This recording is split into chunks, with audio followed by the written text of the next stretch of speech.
ಸದ್ಯದ ಮಾಧ್ಯಮಗಳ ಪರಿಸ್ಥಿತಿ ಮತ್ತು ಸದ್ಯಕ್ಕೆ ನಮ್ಮ ಚಾನಲ್ಗಳಲ್ಲಿ ಏನೇನು ಆಗ್ತಾ ಇದೆ ಅನ್ನೋದ್ರ ಬಗ್ಗೆ ಕೇಳೋಣ ಅಂತ ನೀವು ಈಗಾಗಲೇ ಆರಂಭದಲ್ಲಿ ಹೇಳಿದ್ದನ್ನು ನಾನು ಕೇಳಿಸ್ಕೊಂಡೆ.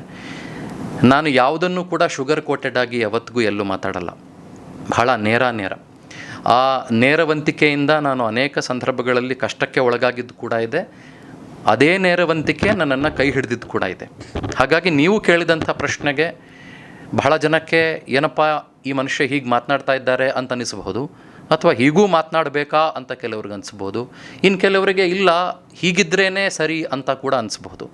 ಅವರವರ ಭಾವಕ್ಕೆ ಅವರವರ ಭಕುತಿಗೆ ಅನ್ನುವ ಹಾಗೆ ಅವರವರು ಹೇಗೆ ಇದನ್ನು ಸ್ವೀಕರಿಸ್ತಾರೆ ಅಂತ ನನಗೆ ಗೊತ್ತಿಲ್ಲ. ಆದರೆ ನನ್ನ ಹೃದಯಕ್ಕೆ ಯಾವತ್ತೂ ಮೋಸ ಮಾಡ್ಕೊಳ್ಬಾರ್ದು ಅನ್ನೋದು ನಾನು ಯಾವತ್ತಿಗೂ ನಂಬ್ಕೊಂಡು ಬಂದಿರೋದು.